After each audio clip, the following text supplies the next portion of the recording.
ای ای ای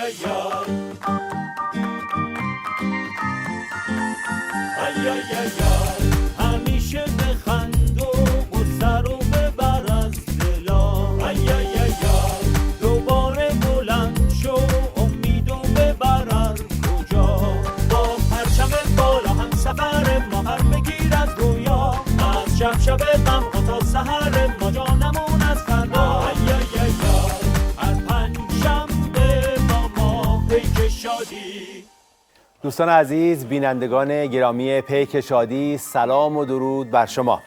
برنامه این هفته پیک شادی رو با درود به همه هموطنان قیام آفرین و به خصوص بازنشستگان به پاخواسته آغاز می‌کنیم که هفته پیش شعار مرگ بر رئیسی رو در خیابان‌های شهرهای مختلف طنین انداز کردند و نشون دادن که خواسته‌های مشترک مردم ایران جز با برخاستن و یکی شدن محقق نخواهد شد.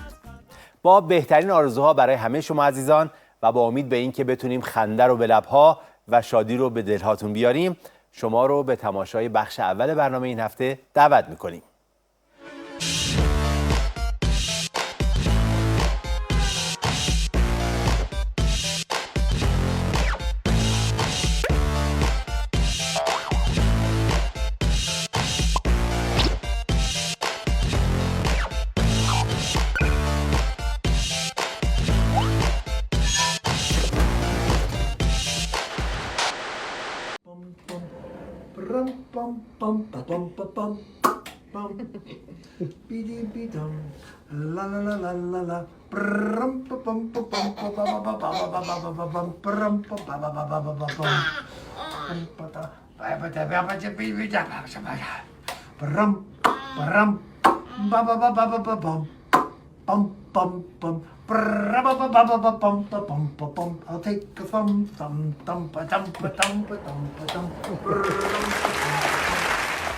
این هفته خبر تو خبر داره براتون از عضوای سرگردونی که توی بنبست گیر کرده و راه پس و پیش نداره. توصیه بعدی: نگذارید کسانی اینجور وانمود کنن که کشور به بنبست رسیده. الان در فضای مجازی کسانی کارشون همینه. حالا آیا از روی غفلت میکنن یا پول میگیرن من نمیدونم. میخوان وانمود کنن کشور به بنبست رسیده. نه، کشور به بنبست نمیرسه. از یه طرف عضو زور میزنه که بگه توی بنبست نیست، از اون طرف امام جمعه آشبند رو آب میدن و ثابت میکنن که رضا بدجوری توی بنبسته. امام در داخل خود ما هم تحریف میشه. یعنی اونهایی که یه روزی به تعبیر مقام معظم رهبری سوپر انقلابی بودن و امروز از انقلاب خسته شدن، دیگه میخوان انقلاب رو بگذارن زمین، اینا انحراف خودشون رو در خستگی از انقلاب به امام نسبت میدن و امام رو تحریف میکنن. این هم یه فقره از اعترافات خرچنگ نظام به انتصابات فرمایشی تو نظام ولایت فقیه.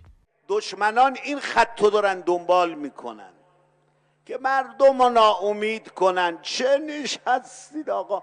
براتون تعیین کردند رئیس جمهور را. انتصابات است، انتخابات نیست. در فتنه 88 هم همین اراجیف رو گفتن، الان هم همین اراجیف را میگویند. ببینید کار به کجا کشیده که خودشون هم به مزخرفات امامشون میگن چرت و پرت. تو همین سازمان من یادم حدود شاید نمیگم خیلی سال پیش، اون عزیز رو نمیخوام ذکر خیرشو بکنم، خیلی سال پیش داشتم همین حرفا رو روز رحلت امام برنامه زنده داشتم میخوندم، از رو صحیفه داشتم میخوندم.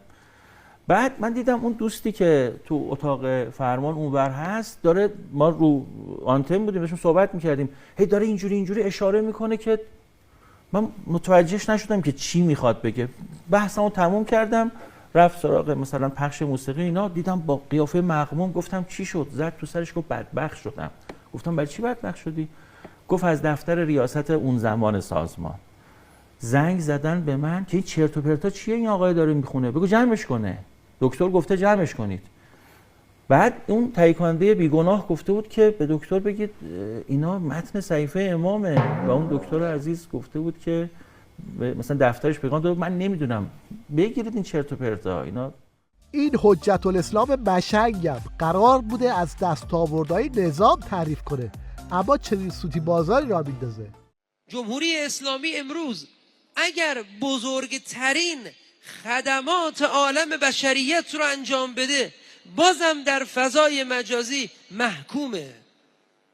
ما 17 سال پیش تنها کشور در طول تاریخ و در روی این کره زمین بودیم که موفق شدیم ماهواره رو تنهایی بسازیم. ماهواره برش رو هم تنهایی خودمون ساختیم در اوج تحریم. موجود زنده هم در ماهواره قرار دادیم. ماهواره رو در مدار هم قرار دادیم. ماهواره رو سالم هم برگردوندیم. کی گفت بارکالله؟ بازم فوش دادن، گفتن شما نمیخواد ماهواره درست بکنید، ارزه دارید برید ایربک پرایدتون رو درست کنید.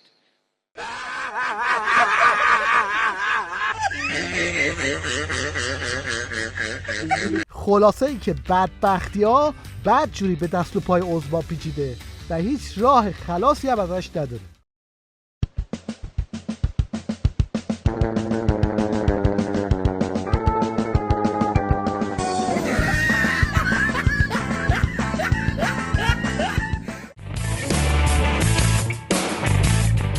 توی این وضعیت آخوندا تقلا میکنن تا طلسم شکسته عظما رو یه جوری بد بزنن، اما سوژه طنز و خبر تو خبر میشن. یه وقت یه نفر از آجران مسئول فرمود آیا ولی فقیه خطاب میکنه؟ ایشون فرمودن که تأملی کردن، معمولا سوال میکردن اینجوری تأمل میکردن، بعد از چند ثانیه یختم طولانی میشد جواب میدادن. آی کوچکزاده بود اومد سوال کرد، با جمعی اومدن شو سوال کردن، فرمودن که بله 1 میلیاردم ممکن خطاب بکنه. بعد من پرسیدم آنجا این خطاب محقق میشه؟ فرمودن چیکار کنم که اگر اینو نمیگفتن بعضیا میگفتن فلانی قائل به عصمت مقام معظم رهبری است، میگیشون معصومه و روایات ما معصومین رو به 14 نفر 14 محصور کرده. من اینو گفتم خیلی شاذ و نادر گفتم که ممکنه خطاب بکنه، اونم در یه حد اون جمله که شبهه عصمت پیش نیاد. حالا دیگه گوشمالی دادن آخوندا به یه فرهنگ تبدیل شده و امام جمعه خامنه‌ای از سایه خودشون هم میترسن. اتفاق نیفتاد، یه جوانی بود داره یه مشکلی حتما داشت، یه دفعه حمله کرد و خب کاری هم انجام نتونست بده، یه ضربه‌ای به گردن ما خوردم و بعد گرفتنشان رو. دیگه چه انگیزه‌ای داشته دیگه باید بررسی بکنن ببینن چه انگیزه‌ای داشته. این هم یه نمونه از حرفای مردم به ولی فقیه منفور آخوندا.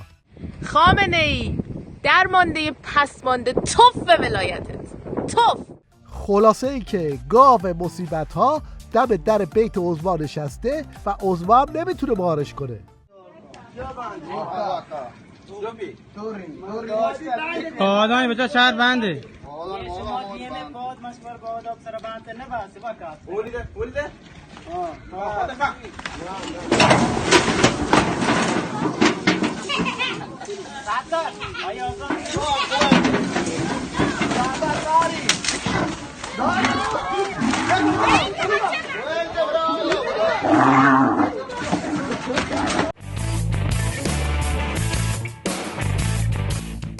تو روزایی که دلار از 31,000 تومان هم گذشته، یاد کنیم از این بی‌مزگی آخوند رئیسی که دستشو بد جوری رو میکنه. خدا رحم کرد ما رئیس جمهور نشدیم که دلار بشه 5,000 تومان. این جوجه بسیجی هم از این قمپوزا زیاد در میکرد ولی الان خفقون گرفته. عزیز من، خواهرای گلم، بالا رفتن نرخ ارز هیچ ربطی به تحریم آمریکا ندارد. اگر کسی این حرف را زد آدم کذاب و دروغگو و یا بی‌سوادی است. در هر دو حالت به درد مملکت نمیخورد. نهایتاً تحریم آمریکا 10% تصویب. آخوند رئیسی بعد از 11 روز بلند شد رفت آبادان تا از این نمایش‌های مسخره را بندازه. امروز رئیس جمهور به جمع نیروهای امدادی پیوست و از آخرین روند آواربرداری دیدن و عملیات را از نزدیک بررسی کرد. امیری از اون جبهه کار شروع کردیم. روابط و دست‌های ناسالمی که در این قضیه موجب شده که این بنای ناپایدار و این بنایی که اینجور حادثه آفریده ایجاد بشه، اینا مورد رسیدگی جدی قرار بگیره. این 6 کلاسه دروغگو میخواد جست رئیس جمهورهای دنیا رو بگیره و نشون بده که مثلا خیلی بر اوضاع مسلطه، اما این ادا و اصولا به آخوندا نمیاد.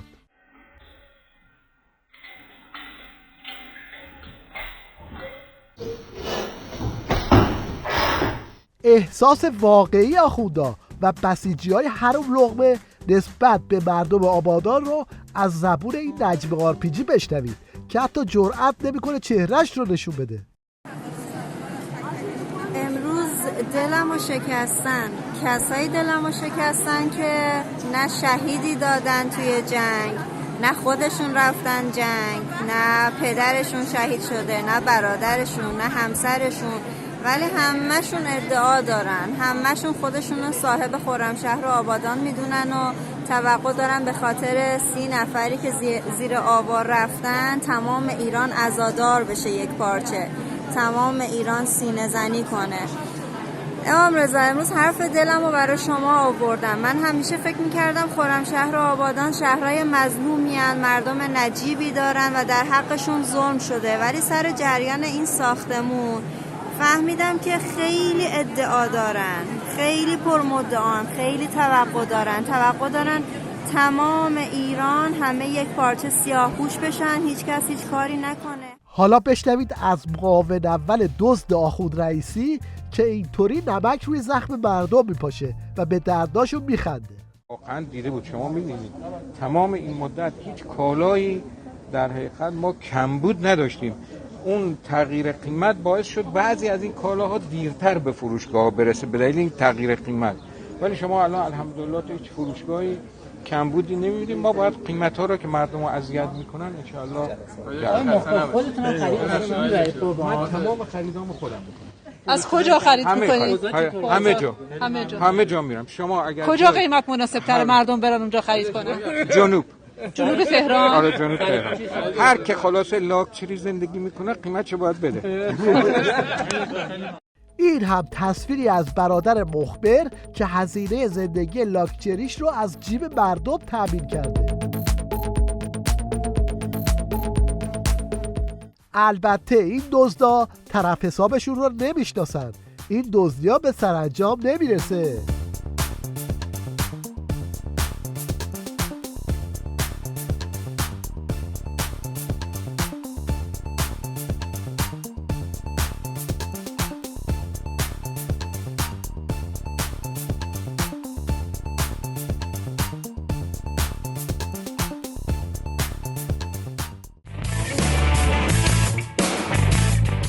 در حالی که رئیسی و جک و جونوراش در حال شعاف و هرهر و کرکرن، یه چشمه از وضعیت مردم و گرونی ها رو از زبون این آقای فروشنده بشنوید. تا دیروز ماکارونی و روغن رو خریدید گذاشتید تو کمداتون تو خونتون که یه ماهی بیشتر استفاده کنید. فردا شیری که قیمتش 4500 خریدید 13000 تومانه، بچه مدرسه‌ای که میخواد ببره. این پست سیو میشه بچه. این شیر کاکائویی که میخریدید 6000 تومان 17000 تومانه. از فردا پس فردا ویزیتورا گفتن برید خونتون رو ببینم از ماست میتونید پر کنید. این ماستی که 32000 تومانه میشه 90000 تومان. شیر نایلونی که تا دیروز یکی وزنش نمیکشید میومد میخرید 8000 تومانه میشه 15000 تومان.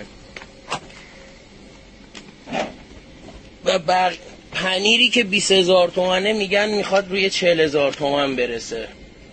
برید پر کنید خونه هاتون رو که ولی فقط موندم 10 روز دیگه اینا خالی شد، از کجا میخواید تهیه کنید؟ تو همین شرایط یه نمونه از اقلامی که انگلزاده ها و ژن‌های خوک برای مهمونی های اونچنانیشون خریداری میکنن رو در این کلیپ ببینید. توت فرنگی آبیتون نوشته فرنگی آبی چیزه انگار باید قبل سفارش بدین. خب اگر بخوام سفارش بدم چند در میاد برام؟ اینا خیلی گرونه، دونه 3 میلیون تومنه. واسه خواستگاری یا کسی استفاده میکنه، بیشتر واسه همین زنگ میزنن مثلا 20 دونه 30 دونه میگیرن برای مجلسشون. 20 دونه 30 دونهش تقریبا میشه مثلا 60 میلیون. 60 تومن. آره 60 میلیون میشه. میوه های خاص یه مقدار لول پایین‌تر هم برامون ارسال کردن قیمتاشو. دراگون 285,000 تومان، بلوبری بسته 250,000 تومان، انبه هندی دونه 210,000 تومان، آووکادو 115 تومان، شاه بلوط کیلویی 800,000 تومان. ببینید کار به کجا کشیده که آخوندا هم از ترسشون مجبور شدن اینطوری نقنق کنن. حالا من نمیخوام بعضی چیزا رو بگم، حالا بعضی هم نمک میپاشن، حالا مردم خودشون گرفتاریشون کمه، بعضی هم نمک رو زخمشون میپاشن. خوب نیست من بگن حالا این مثلا 300,000 تومانی که ما به شما دادیم حساب کردیم که خرجیتون هم زیاد میاد. خب یه شماره حساب دولتی بدید، مردم این اضافه های این 300,000 تومان دوباره بریزن به حساب شما. میگه ما 4 قلم گرون کردیم ولی از خرجیتون هم 300 تومان اضافه هم میاد. و این 4 قلم نی که تمام قلم های دیگه باش گرون میشه. دیگه نگیم اضافه میاد، دیگه حالا مردم به این خوبی این روزا آخوندا تو هیچ جا امنیت و آسایش ندارن. یه جاهای گردنشون رو میشکنن، یه جاهای هم عمامه‌شون رو پریشون میکنن.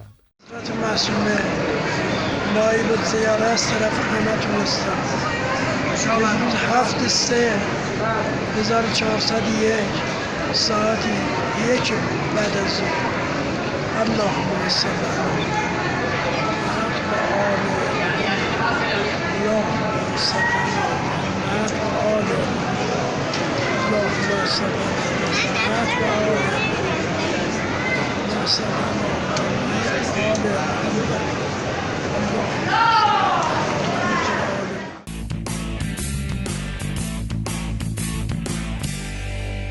تیویریش هم در جدیدترین ابتکارات ولایت مدارانش دست خانم ها رو هم سانسور کرده.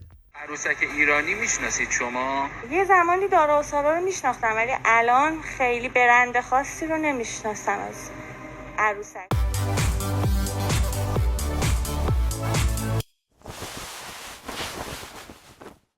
در پایان این شما و این یک غزل زیبا که زبان حال نسل جوان ایران درباره عظمای پابگوره. بساط ننگ که الدنگ قصه برپا کرد، نمایشیست که در واقعیت اجرا کرد.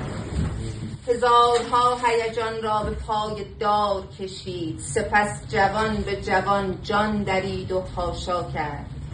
چه داغ‌ها که به دل‌های مادران نگذاشت، چه مرگ‌ها که فقط خون به خون تماشا کرد. برای پست موقت چقدر آدم کشت، برای پست موقت چقدر بیجا کرد، که اف به هر دل و چشمی که سوگوار نشد، که تف به هر سر و دستی که خواند و امضا کرد. به جان پنجره نفرین اگر که دید و نگفت، به روح آینه لعنت اگر مدارا کرد. قلم به فحش بکش هر که را که ماله کشید، سقط بگو به شعوری که مدح او را کرد. خطر معیشت ما بود و زندگی کردیم، ستم تخصص او بود آنچه با ما کرد. به خاک و خون بکشین دیو آدمی خود را، نمی شود که نشست و فقط خدایا کرد.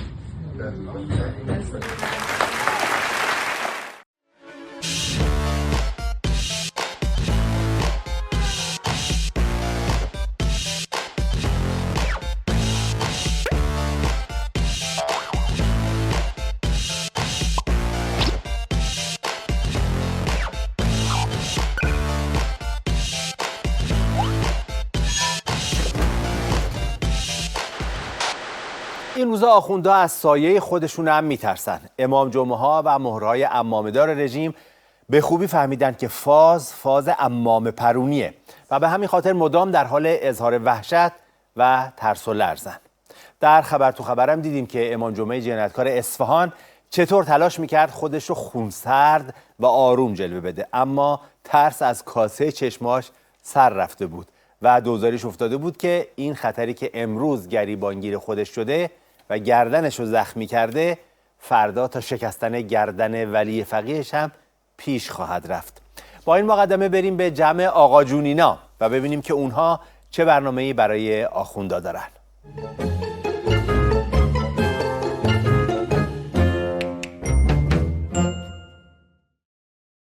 آقا سفتر چی بلند میسر؟ آقا توی این گرمای روز جمعه چرا اومدیم تو پارک؟ جا قاطی بود؟ اسی جان تو این گرونی تنها جایی که هنوز آخوندا واسهش بلیط و کاسبی نداشتن همین پارکه بابا. الان خصوص 3 تا فلافل لاکچری میاره پیکنیک جمعمون تکمیل میشه. آقا جان فلافل ها رو آوردم. ای بابا فلافلم شد نهار. اسی خان بیرون غذا خوردن ما به این صورته که همیشه میریم رستوران قیمت ها رو نگاه میکنیم ولی بعدش میریم فلافلی. حالا چرا اینقدر دیر کردی؟ جره بحثم شد آقا جان. نمیدانم چرا اینایی که فلافلی سلف سرویس دارن اینقدر بی جمع بازی در میارن. کافیه یه فلافل عجیبت بیفته آبروت میبرن. تو چرا فلافل رو تو جیبت گذاشتی؟ خب فلافلی سلف سرویس بود. اونقدر چپوندم تو نونه دیگه جا نداشت. باقیش تو جیبام گذاشتم. پسر تو آبروی آدمو میبری. حالا پولش چقدر شد؟ دانه 20 تومن. یعنی صدا شد 60 تومن. فلافل 20,000 تومن؟ آره آقا جان. ای بیورزه اگه من بودم تو جورابام هم فلافل میریختم. جوراب؟ تو جیب که ابرومندانه تر آقا سفتر. چیکار کنم اسی جان؟ فلافل 20 تومانی بهم نمیچسبه. آقا سفتر جان با این وضعیت الان دیگه نهار بیرون رفتن خودش یک مسافرت محسوب میشه. قربان تو برم. کجاشو دیدین؟ قیمت ها یه طوری شده که اگه در ماست لیست نزنی 10,000 تومن از دست در رفته. آقا سفتر ناگفته نمونه. دیروز با رفقای دانشگاهیم اومدیم دونگ بذاریم رو هم تابستونی بریم مسافرت. دیدم با اون پولی که ما داریم تنجایی که میتونیم بریم توی فکر. قربان تو برم. اوه اوه اوه آخونده رو نگاه آقا جان چه خیکی داره.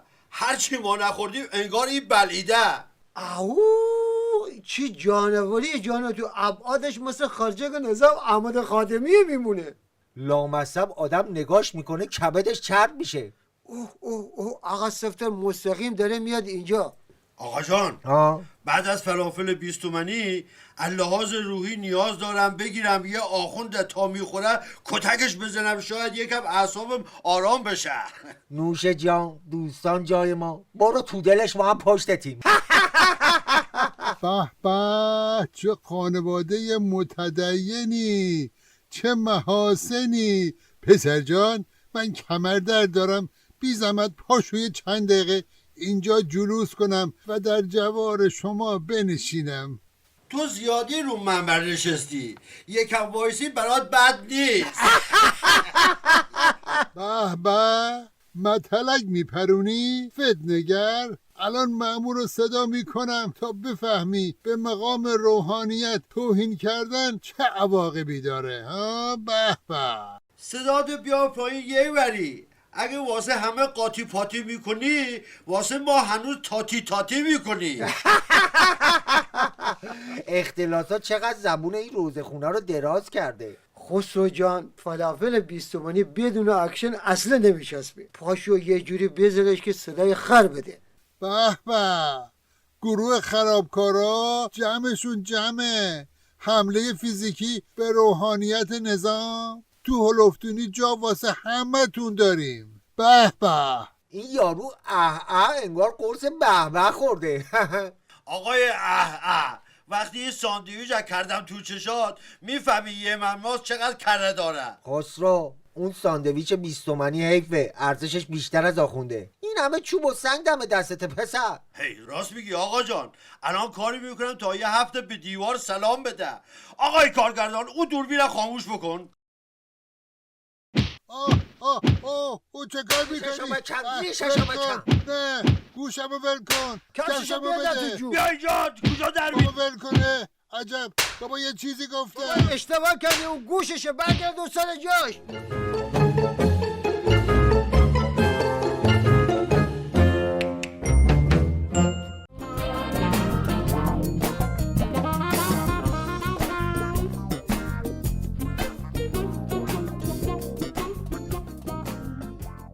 حتما به خاطر دارین که در آستانه نمایش انتخابات ریاست جمهوری رژیم خبری با این مضمون منتشر شد که خامنه‌ای نوه خمینی رو صدا کرده و رسما بهش گفته که دور کاندیدا شدن رو برای انتخابات خط بکش.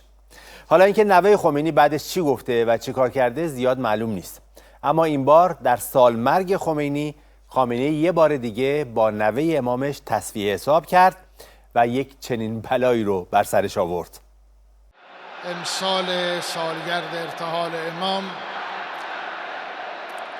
جلسه ممتاز و متفاوتی است. امسال بعد از 2 سال که از کرونا گذشت تصمیم بر این شد که جلسه سالگرد در نوعی متفاوت. بله، از یک طرف بسیجیاش رو فرستاد که اینطوری بساط نوه خمینی رو به هم بزنن، بعد از اون طرف وقتی نوبت به خودش رسید ژست پدرانه گرفت و با دجالگری خاص خودش اینطوری گفت: شنیدم به من خبر دادن که امروز در اثنای سخنرانی جناب آقای حاج حسن آقای خمینی کسانی سر صدا کردند. با این کار بنده مخالفم. با این نوع تخریب کردن ها و سر صدا کردن ها بنده موافق نیستم، من مخالفم. این رو بدانن همه. این همون روباه صفتی ویژه خلیفه ارتجاعی که خمینی و خامنه‌ای از معاویه به ارث بردن و البته برای مردم ایران هم خیلی آشنا هستش. این که میگم روباه صفتی یه چیزی روی هوا نیست، تا نمونه واقعیش هم وجود داره.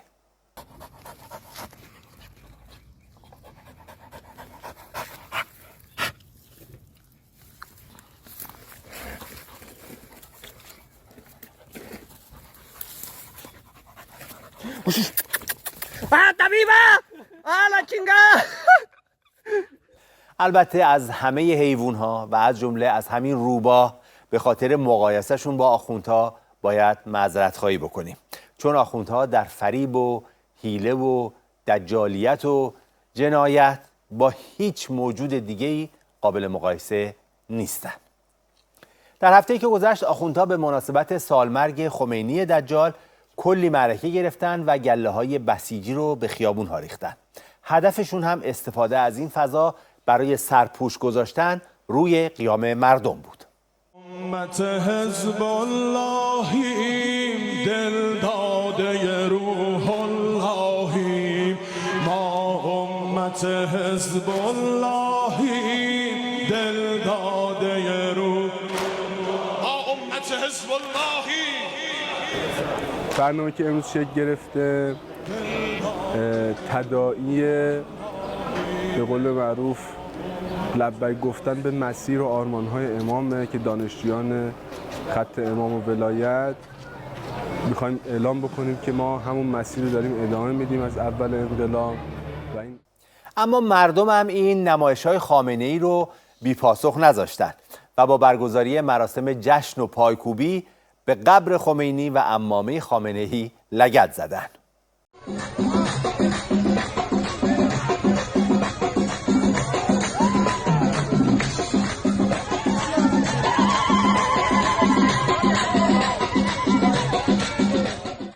اما در فضای مجازی هم مردم سنگ تموم گذاشتن و با انواع و اقسام پست ها و پوسترها و کلیپ ها به ریش خمینی و پسمونده هاش خندیدن.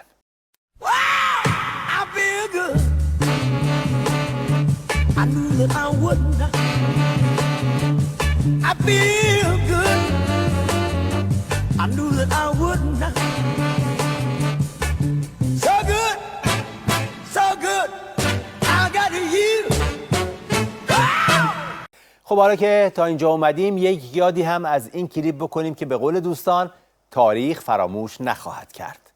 سلام. یادگار امام چنده؟ یادگار امام؟ آفتابه دیگه. چنده؟ 10 تا. رنگای دیگه هم دارین؟ نیستن نه. صورتی و مرسی.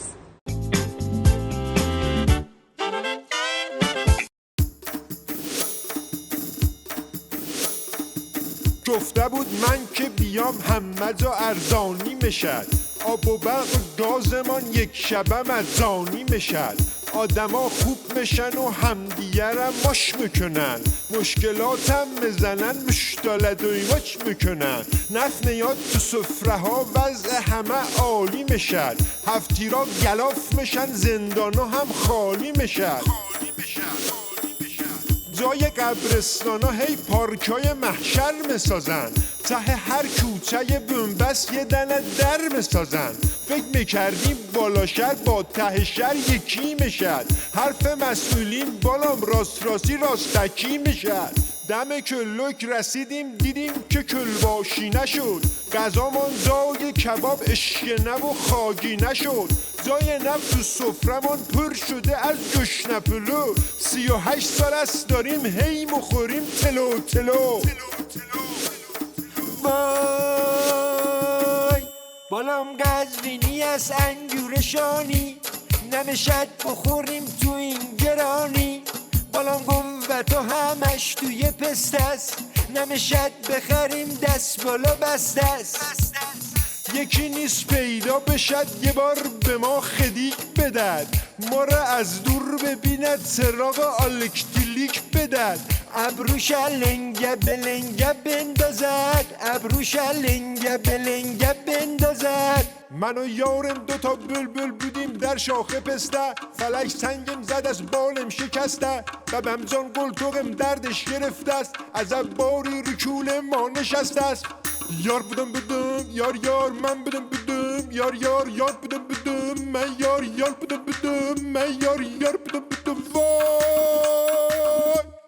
ابل ابل است ماشاءالله، دست گل است ماشاءالله، جان من اوضاع خوب میشه انشالله، کازم آقا وضعش توب میشه انشالله. هر کی نگد ایشالله بابا گوری شد ایشالله، باز منم اسپارتاکوس مترکاند ایشالله.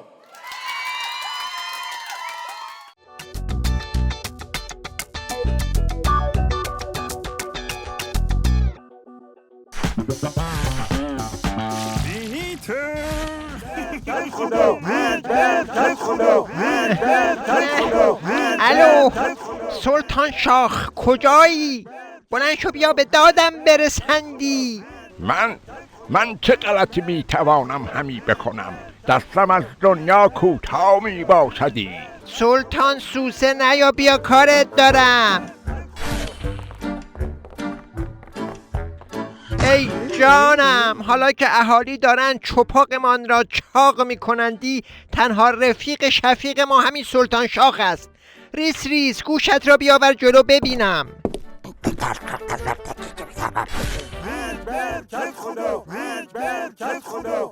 سلطان شاه روح چاق، سلطان شاه روح چاق، سلطان شاه. اخ بد پدرت کت خدا، ما تو قبر خودمان کپیده بودیمان. سلطان شاه کت خدا دیگه تمام ماجرا. سلطان شاه هر کی گفت جسد تی خودشو بنداز وسط، به زودی هم کت خدا میره تو تابوت سلطان شاه.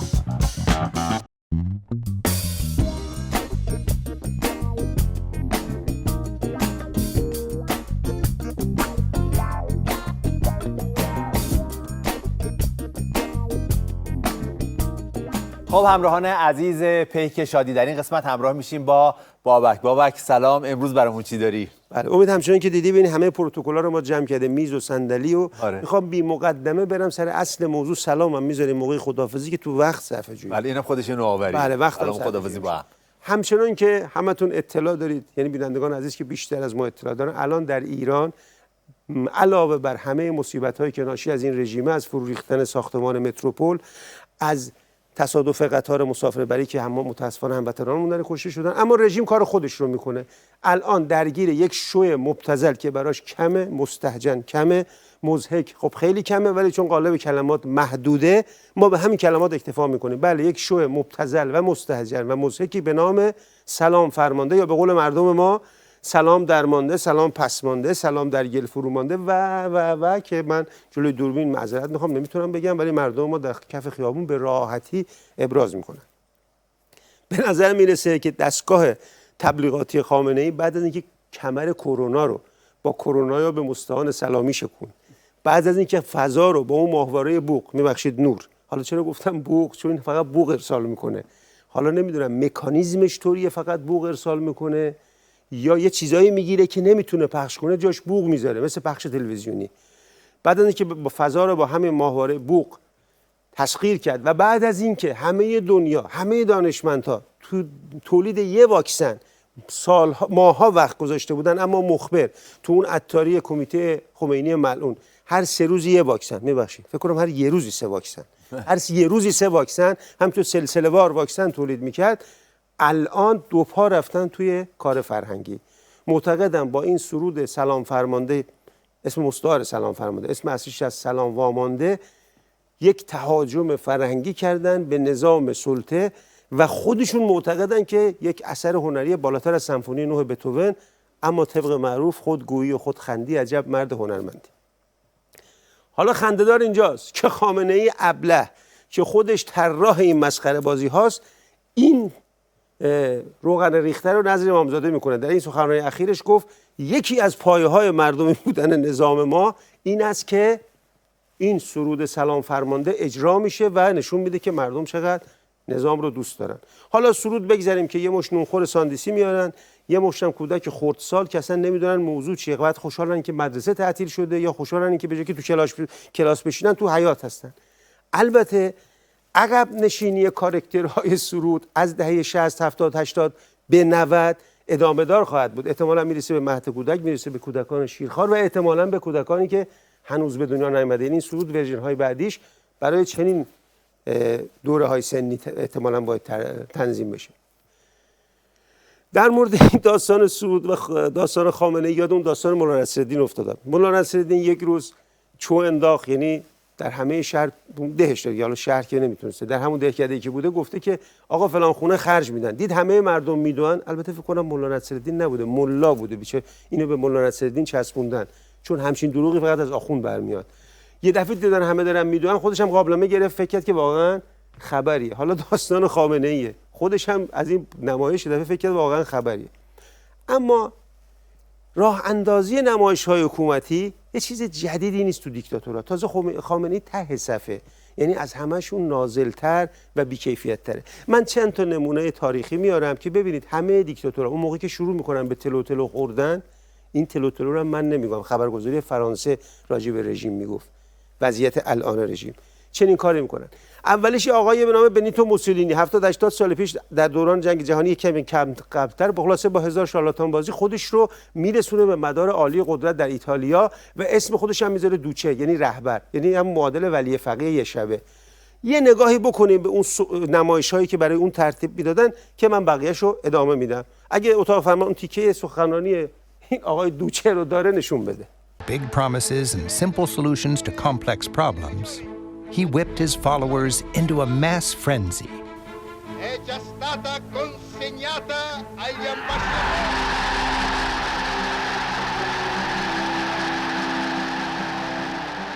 They interrupted his speeches with chants of Duce, Duce, Duce, leader.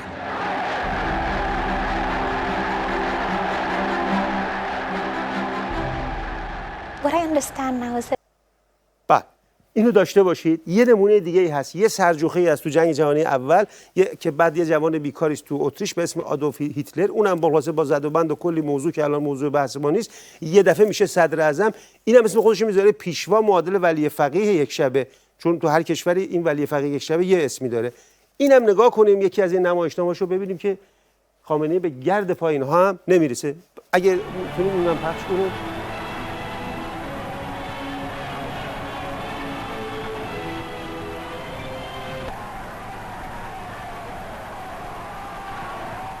O júbilo de toda a nação alemã recebeu o Führer na capital do Reich.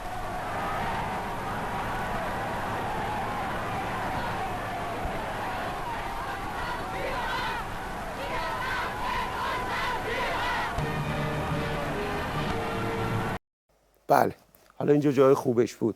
از اینجا به بعد خامنه‌ای باید مهیج میشه، میدونم دل و جرأتش داره نگاه کنه. ببینید خب 70 80 سال پیش فضای مجازی نبوده، آگاهی ها کمتر بوده، اینها هم خیلی به لحاظ فردی از خامنه‌ای قدرتمندتر بودن و بالاخره عددی بودن برای خودشون.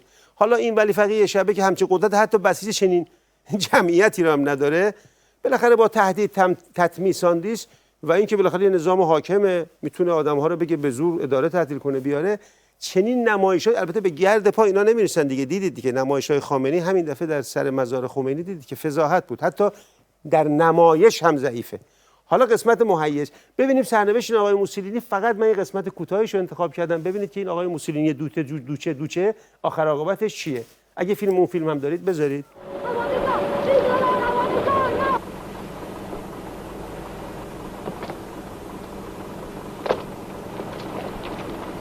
Benito Mussolini, I arrest you in the name of the Italian people. بله این آقای دوچه سرباز صفر آلمانی پوشیده تو ماشین آلمانی توسط پارتیزان‌های ایتالیایی به نام مردم ایتالیا دستگیر میشه. حالا من اون قسمت دیگه شو به خاطر صحنه خشونت‌آمیز نذاشتم که حلق‌آویزش میکنن و 24 ساعت آویزونه، اون رو تخفیف دادم. سرنوشت رفیقش هیتلر هم ببینیم اونی هم که اون چنان نمایش حکومتی میداد آخر عاقبتش چیه. Scheiß Benzin sind da draußen, Papp. Erich, sei lieber still.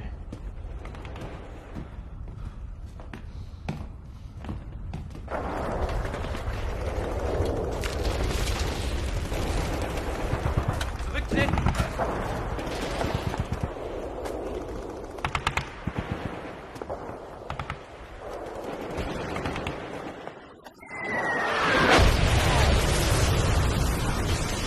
Los, weiter! Weiter!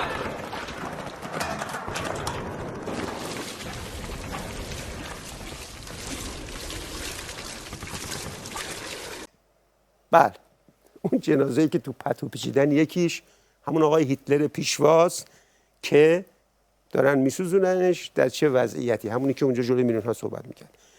یعنی پیام اینه هر دیکتاتوری باشی با هر قدرتی، تازه که خامنه‌ای به گرد پایین هم نمیرسه، حداقل اون انقدر جسارت داشت خودکشی کرد. آخوند که چنین جسارتی هم نداره.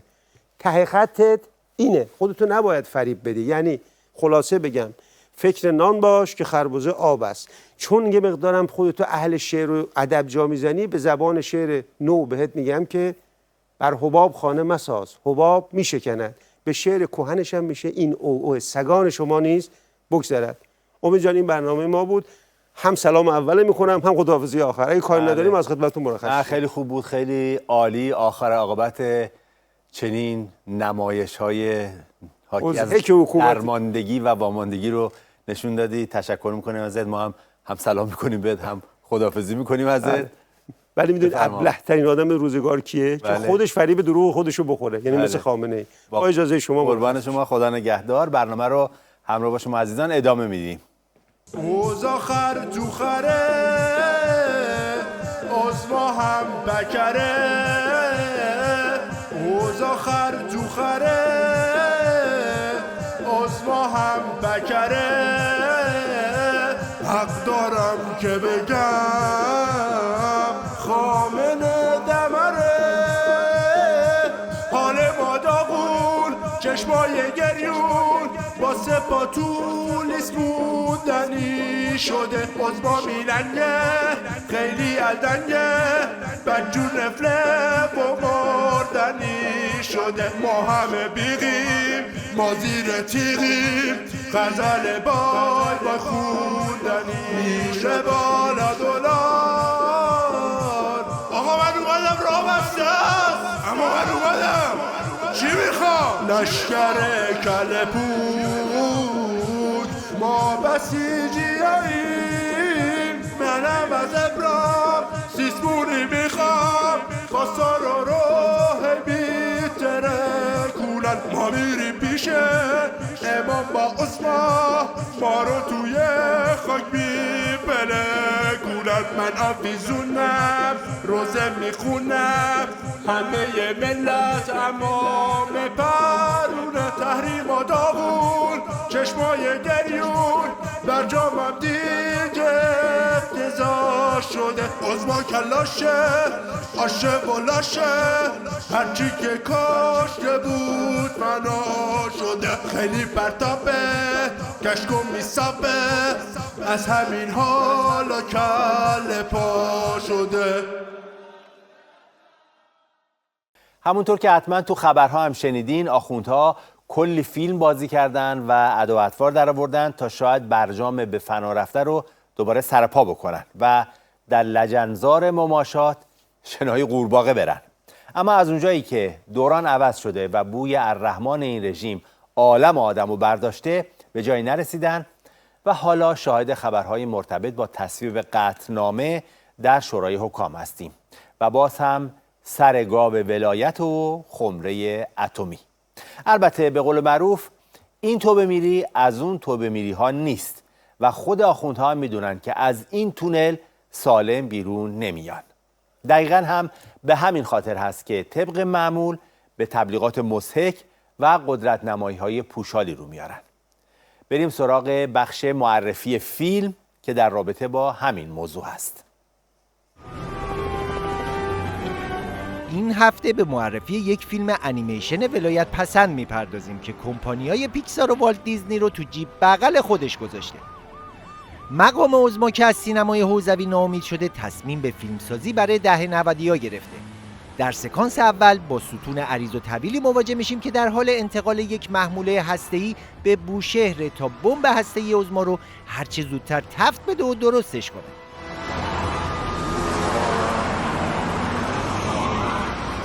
ما تعهد دادیم سوخت و رأس. در ادامه کارگردان با یک فلاشبک ما رو به جلسه تصمیم گیری برای انتقال این محموله میبره و اونجا میفهمیم که بسیجیان شلمغز عجب اسکورت حفاظتی خفنی برای این ستون چیدن. یعنی لامصب مولا درزش نمیره. امنیتی بالایی داره. این ستریلی کانتینرهایی دارم که خودمون طراحی کردیم و مطلقاً نفوذ ناپذیرن و در برابر هر حمله و انفجاری ایمن هستن. تحت چنین شرایطی به نظر شما باز هم خرابکارا میتونن به کاروان آسیبی برسونن؟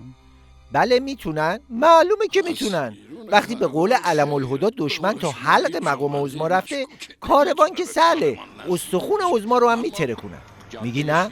سکانس بعدی رو ببین. ساعت 6:40 بامداد.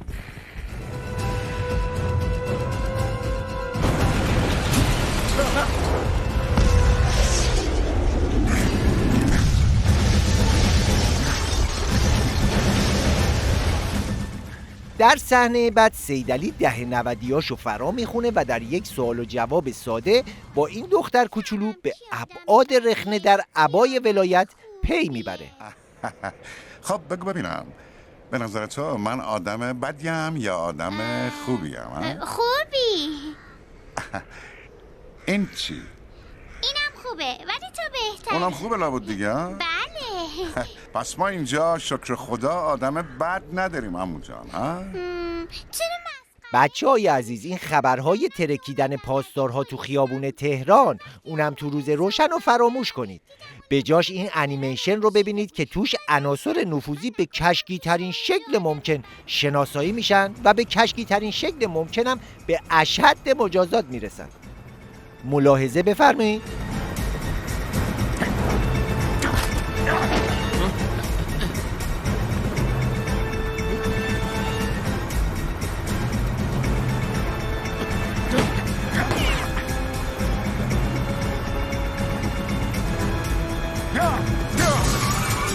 امام قاتل در کتاب تحریرالانیمیشن گفته لکن ماشین‌های دشمنان زیاد دور بر ندارند، چون ما با هلیکوپترهایمان در چشمشان فرو می‌رویم. کارگردان این انیمیشن هم همین جمله امام گوربگوری رو به زیبایی به تصویر کشیده. با هم ببینیم.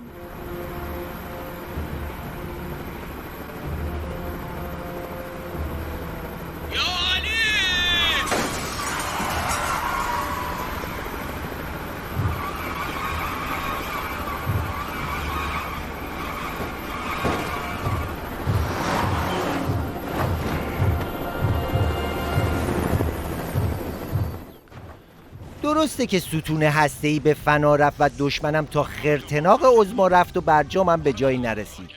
درسته که قطعنامه‌ها توی راهن و تحریم هم ادامه داره.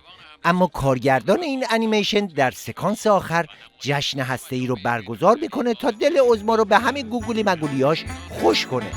آخرین گام بلند خودش رو برای دستیابی به فناوری صلح آمیز هستی با یاری خدا برمی‌داره.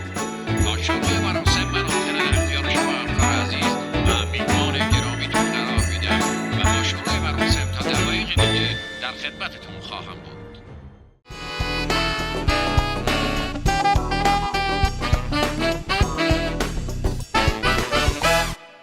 بینندگان عزیز، به پایان پیک شادی این هفته رسیدیم. امیدواریم که این برنامه مورد توجهتون قرار گرفته باشه و دستاندرکاران پیک شادی سهمی رو در شاد کردن دل شما عزیزان داشته باشند. از همراهی شما ممنون و سپاسگزاریم و تا دیداری دیگر همه شما عزیزان رو به خدای بزرگ میسپاریم. شاد و سرشار و سرفراز باشید.